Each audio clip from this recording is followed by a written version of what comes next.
program has been made possible in part by the following sponsors. The Trial Lawyers Association of BC.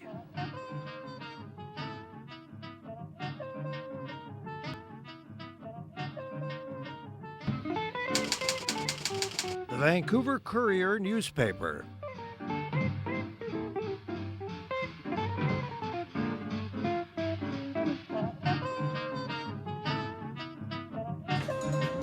KCM Wealth Management.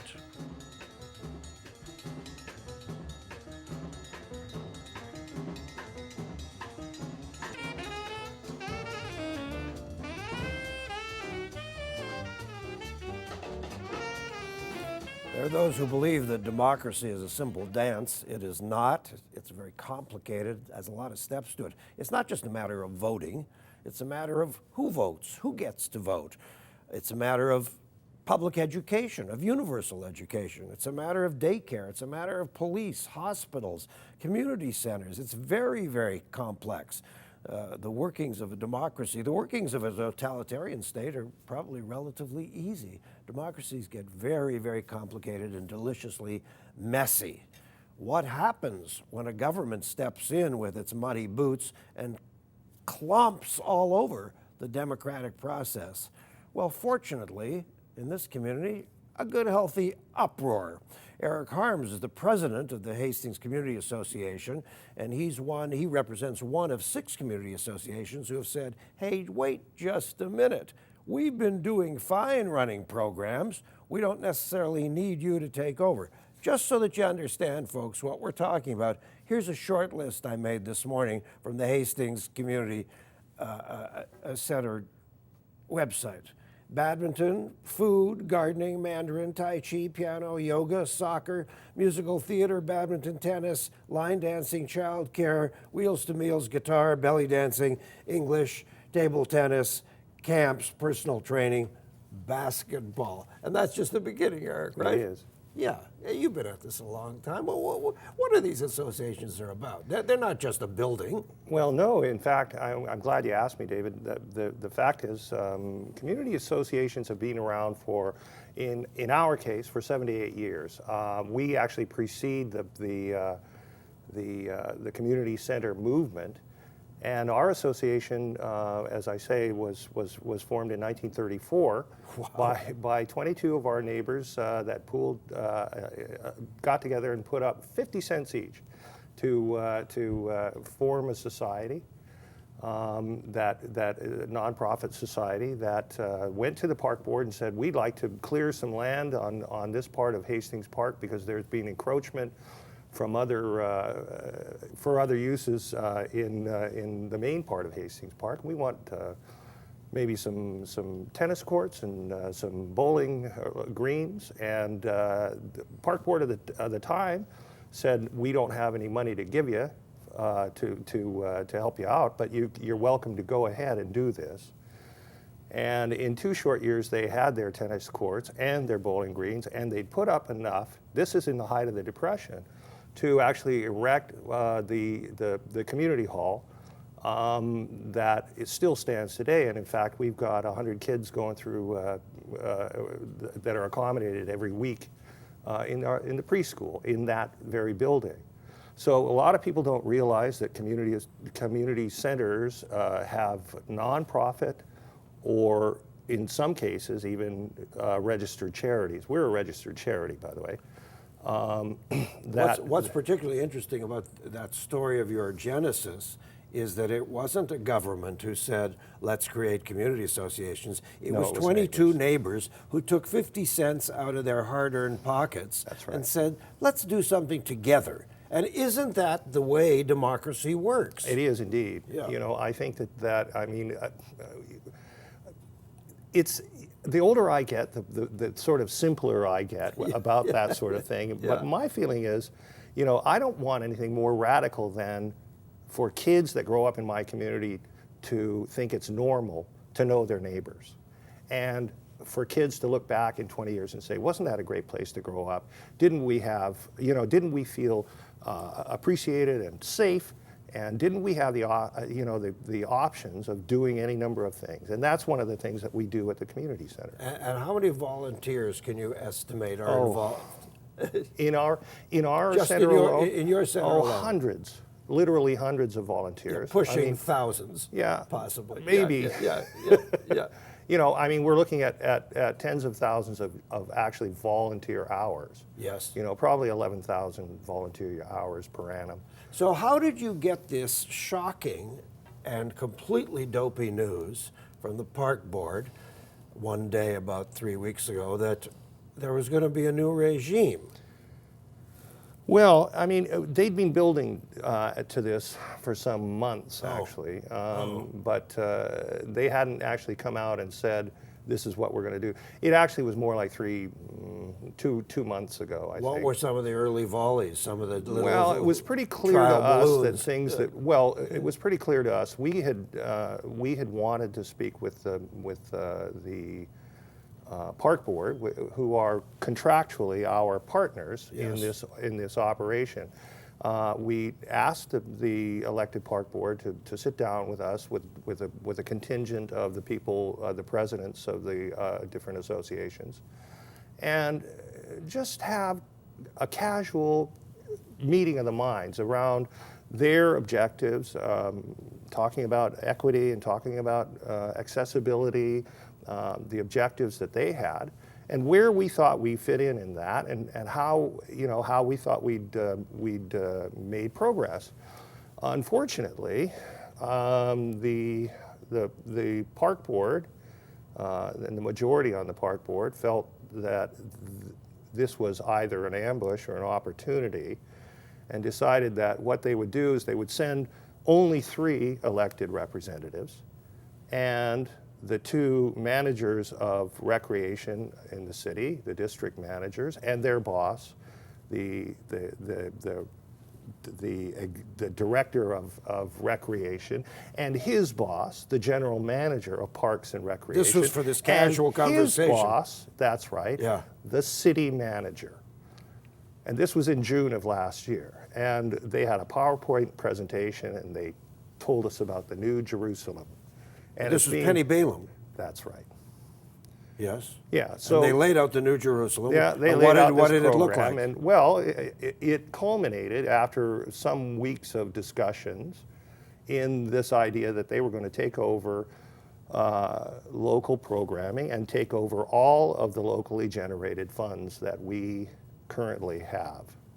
Let me tell you something simple. I played touch football at Britannia Community Center field for something like, I don't know, a dozen years. I quit when I was about 35. Every Sunday, minimum 25 of us would show up, quickly get into teams, bash each other around for 3 hours, get filthy and tired, and have a wonderful time. Okay. Then it became suddenly it got organized as flag football. Most of us quit. What, you know what I'm saying? I do. Yeah. What am I saying? Well, you know that when local people have the ideas, that great things can come from that. Yeah. But you don't need organization all the time. Yeah, you don't. It's just people fooling around. It's just people having fun. So how does the park board, bless their conniving little hearts, how do they plan to harness all of these people who are doing all of these activities that I ran off? Well, I mean, the real power of the associations is that, first of all, that we are generally people's neighbors. We live in the communities that we serve. We're probably best able, no, I would say we are best able to determine what the community wants, what they need, and what the price point might be for those things. So you know that Betty Ann at 3451 is a pretty good Sunday bridge player. Yes. And you know that she might have fun organizing some bridge groups. Exactly. This is the kind of local focus that we bring. But does some guy at 2011 Beach Avenue know that? No. All he sees, unfortunately, it's more important than just a Sunday afternoon bridge Yes. game, David. Actually, the real threat is that there are real important social programs that we operate, and that under the new regime we wouldn't be able to afford to do so. Like? Well, let me give you an example. We have a family drop-in that caters generally for infants to 5 years of age. Most of them are preschoolers.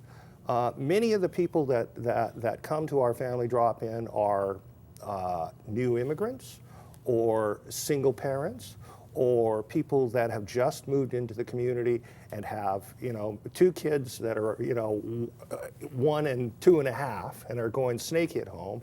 They've got enough, they don't have enough toys. So this serves a lot of purposes. And welcoming, and they show up for orientation. $2 a pop. Yeah. $2 to Yeah. get into this thing. And they find people like themselves. Yeah. They make friends. They say network, hi. Yeah. and the kids play, and they get information on positive parenting and nutrition and any number of things that social programs that we can accommodate with them. And this costs $2. Now we operate it at a loss. Even with the grant. Yeah. That we get, we're looking at $35,000 a year in the hole for our association.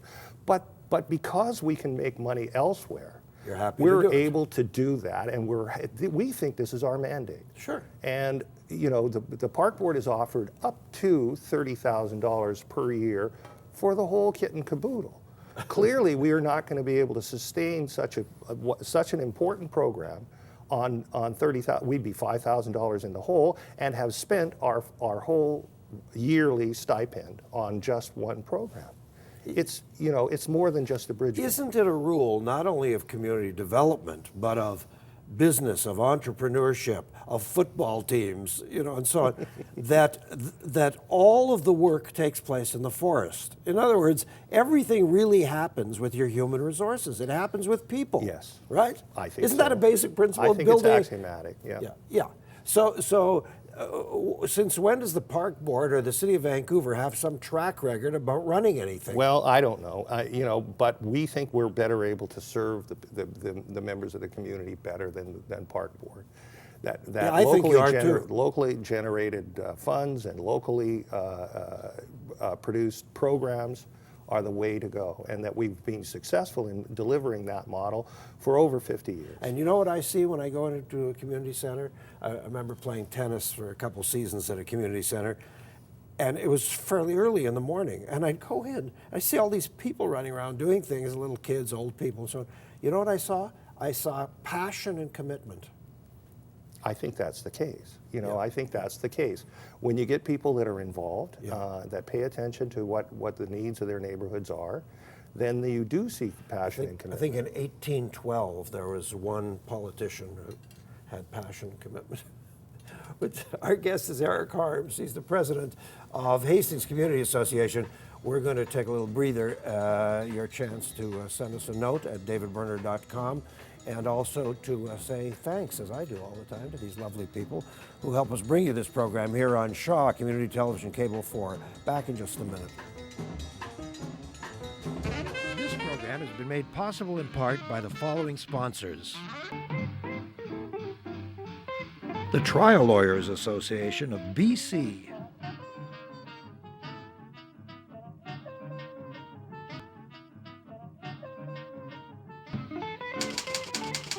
the Vancouver Courier newspaper,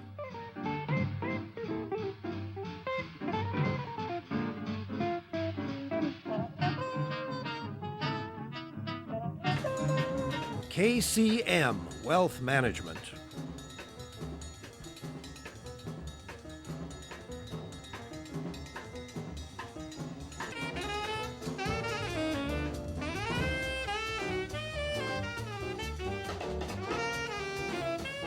There's a delightful little battle royal going on in this town between the city and the park board on one side and some community associations on the other. The park board has jumped in and said, we want to take over and run things, and it's a cash grab. That's all it's about. It's the old rule of journalism: follow the money. That's all it's about. And it's gotten ugly in some ways. We had Adrian Carr, who's not a vision counselor, saying, show me the money, show me the records, show me what this is about. City refused. The mayor refused. They won't even let her ask the question, and so on. And so she's threatened to sue them. It's gotten delightfully ugly, as it should. Our guest is Eric Harms, who's the president of Hastings Community Association. Eric, this is the part that baffles me. Of the many community associations around, you are in cahoots with 5 others. There's 6 who are standing your ground and saying, just a minute here. But there's a whole bunch of people who have negotiated or capitulated, or whatever word you want to use, with the park board. I don't get that. Well, they've only just begun. Okay. The 6 that you've outlined are 6 of 20 overall. Right, okay. Now there are 12 that are just begun negotiation, and then another 2 that are sort of standing off to the side. We 6 are known as My Vancouver Community Center. Okay. And so we have a website we'd like people to access. What is it? Say it again. MyVancouverCC.com. MyVancouverCC.com. I don't think I remembered to tell our gang that, but there you go. And we might get it up before it's over. And our group is not yet in negotiation. We're hopeful that we will be in negotiation fairly soon to talk about this. We've been talking, of course, with the other associations that have begun talking. What do they hope? Why are they negotiating? Well, I think that we all recognize that over time there have been some anomalies or things that need to be addressed in terms of how different associations may have different ideas about lower income or subsidy for people that come. And I don't know of an association that doesn't offer a subsidy in one way or another, but right. There has to be some standardization, and that's not an insurmountable hurdle. But what really we've noticed is, and one of the reasons that we're not at the table yet, is that we haven't heard from Park Board that they're willing to put aside the preconditions on negotiations that they. What are the preconditions? Well, they started out saying that they would only deal with us for 3 weeks, and that we should have an agreement that's been in place for over 50 years, and that we've been looking at for easily 10 years.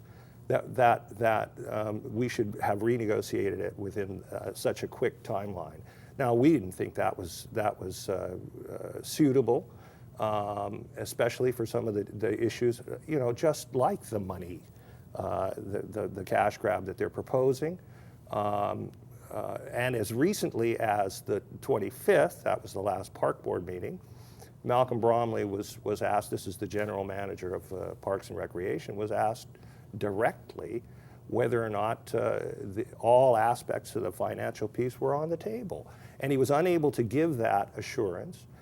When asked 3 times, is that a yes? And he quibbled and obfuscated to the point where he wasn't able to actually say, yes, all these things are on the table. Which means there's something else in the vault that hasn't been spelled out yet. They haven't, one of the reasons why we're not at the table yet is that they haven't actually said that they will be willing to have transparent and respectful negotiations with us, and that all things were on the table. As early as the 2nd of this year, that is January 2nd, we put forward a proposal that addressed all of those issues and said these things should be on the table, and that was rejected. If you stepped away from all this for a moment and tried to place yourself as a sort of uber citizen just watching this, could you honestly say that there's a terrible disparity in the bank accounts of East Side and West Side community centers? Because I don't think there is. No, I'm glad you asked me that. You know, the fact of the matter is a recent Mustell poll that asked that very question. Yes. Mustell Group, of course, is a respected pollster. Sure. And they asked that very question and found that there was no disparity between East Side and West Side. There was no disparity between people in the catchment areas of the so-called have community centers and the ones that have been financially neglected over time by Park Board. And in fact, our latest center or association that's come to us at Kensington is considered to be one of the have-not centers. So in fact, voters that have decided or heard about this issue oppose Park Board's plan by over 2 to 1, and that was shown on the Mustell poll, and that was for both sides of the city. You know, East and West. in some other cities, there are other models that are 180 degrees opposite to what we're currently experiencing. Mm-hmm. In the city of Toronto, there are parks where the Park Board has given the tennis courts to local groups of people who like to play tennis. And it's their responsibility to gather memberships, gather some funding, groom the courts, blah, blah, blah, set up the rules, and so on. They run beautifully. I used to play, I lived there for 2 years. They're fantastic. And they're way better courts than 99% of the courts in the Lower Mainland. They're like professionally groomed courts. I think that centralized model doesn't always work, and Yeah. in this case, we have a long track record of showing that a decentralized model works much better. So, simple question. Why fix something that ain't broke? It isn't broken, and I can't tell you why anybody would imagine that they want to fix it, except they want The revenue. That's right. It's money. They see our money, and they see the power. They want to take away local Well, programming and the locally generated funds. Remember the great line from Robert Bolt in the play about Sir Thomas More, when Richie Rich lies and thus gets More beheaded, and More turns to him and says, "Oh, isn't that the amulet of Wales, Richie?" "Yes," he says, and then the great line is, "Oh, Rich, it little profits a man to sell his soul for the world, but for Wales?" Right? Well, isn't this a cash grab that's cheesy? What is this? $700,000? What is this? It's lunch money. It is. I think that people see through it. I think that clearly people understand what's at stake, and they see through this. So my question to you is, what you going to do? Not just what are you going to do, but what would you ask the folks watching this program to do? Can they send an email to the Park Board? They can indeed. Yeah. All of that, we do want to keep public pressure Yeah. on the Park Board and on the mayor. They can find all of this on our website, myvancouvercc.com. Yes, thank you. And we'd like to see letters to the editor and certainly communication to Park Board to come to their senses, give us something that we can negotiate on. We'd be happy to come to the table. I'm sorry to tell you that a member of the Park Board, who I have considered a friend for some time now, saw me the other day on the street. I was doing a little filming of something, and this person just sort of smiled and kept going. Kept walking. Yes, and that was very peculiar because usually we're sort of huggy bear kissy face, and it didn't happen. Well, I think that emotions are running pretty high, and I have to tell you that I think that Park Board's starting to get the message. Yes. They need to, the pressure needs to stay on, but I think that they're starting to back off from what they said earlier and what they voted on. I mean, it was pretty clear to me that they voted to accept the report, including let's take all the money and let's take over programming. Now they're making noises like, oh, gee, that's not what we voted on. It was just these 4 principles. This is what mandarins and bureaucrats do. They go like this, they sit in offices, and they move the chess pieces around the board, and they think this is all very cute, and they pay no attention to the consequences of how It's this people's affects lives. people's lives. Exactly. It is people's lives. Yeah, yeah, we're agreed on that. Yes, we are. Thank you so much. My pleasure. What's your plan? Is there Well, more? we're looking forward to going to the table. If Park Board can give us reassurance that things are on the table, we'll be happy to come and talk to them. But until that time, we'd like people to keep up the pressure so that they actually do. Do you have some lines in the sand? I mean, there's some things up with which you will not put, right? I don't know I don't know that I want to discuss them in public. No, I appreciate that. I wouldn't ask you to do that. But you have some clarity on expectations. We need to have the resources to carry on what we've been doing and so successfully for 70 years. Yeah, and it's all lovely little stuff. It's just folks doing stuff with other folks who are in the hood, right? That's right. Yeah, and suddenly the city's going to, and the irony of this is that this is supposed to be the green city council, and they don't understand that green means also spiritually and socially. It's not just plants. You know, David, I work with people all across the city, and I see people from that are citizens. Yes. That participate in public life in their own small way. Right.